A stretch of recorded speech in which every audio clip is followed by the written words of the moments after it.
దిశగా మీరు మాట్లాడడానికి అవకాశం కలుగుతుందా అంటున్నాను.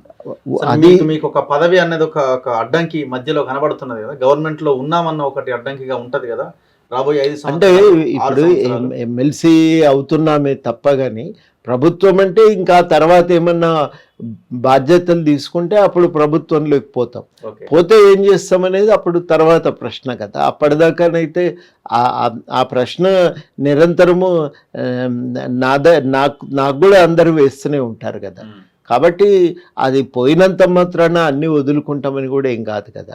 తప్పనిసరిగా బాధ్యతలు ఏంటియో ఈ అవసరాలు ఏంటియో తెలుసుకొని ఈ 9.5 సంవత్సరాలు అంతకుముందు దాదాపు ఒక 25 ఏళ్ల పాటు సాగిన పోరాటం మర్చిపోం కదా. దాన్ని లోబడే కదా మనం వ్యవహరించేది.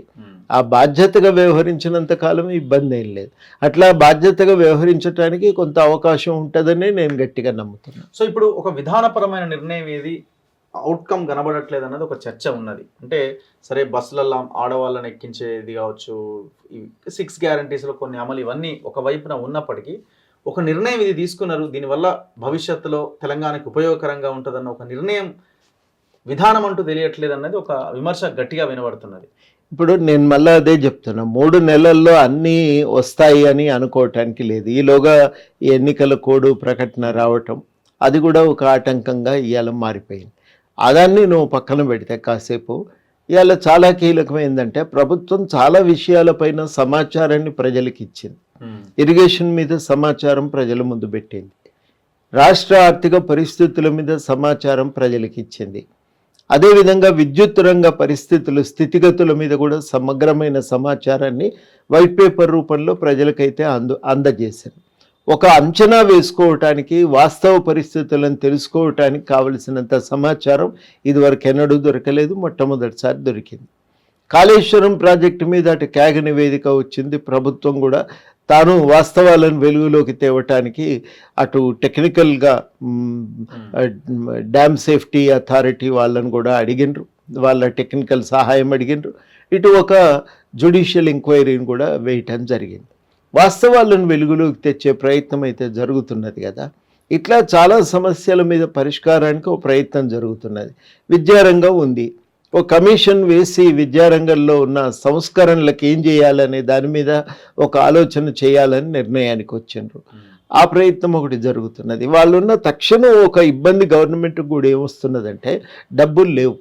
అంటే సిచ్యువేషన్ ఎట్లుంటది అంటే ఇప్పుడు మరి మీకు తెలియదా ముందు అన్న క్వశ్చన్ బేసిక్ వాస్తవమే. ఇప్పుడు అట్లా కాదు, ఇప్పుడు జరిగింది ఏంటంటే ఓఆర్ఆర్కు సంబంధించినటువంటి మొత్తము వాళ్ళు లీజు ముందే ఇచ్చేసి పైసలు కూడా తీసుకున్నారు, అయిపోయింది.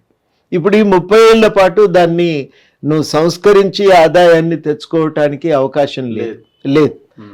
రెండోది, రాష్ట్ర ప్రభుత్వానికి 35,000 కోట్లు ఎంతో అప్పు తీసుకోవటానికి కేంద్రం అనుమతిస్తే దాదాపు ఎన్నికల్లోపే అంటే మొత్తం అప్పు తెచ్చుకున్నారు. ఇప్పుడు ఈ రాష్ట్ర ప్రభుత్వం అప్పు ఎత్తుకోవటానికి కూడా అవకాశం లేదు.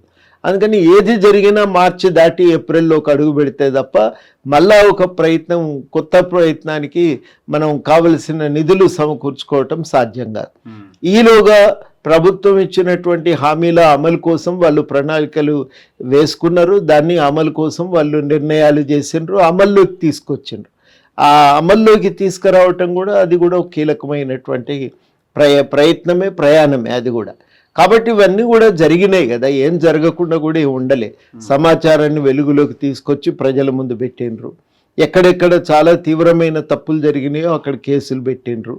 సమగ్రంగా ఈ అన్ని విషయాల్లో సమగ్ర సంస్కరణల కోసం కావలసిన కమిటీలు వేసిండ్రు.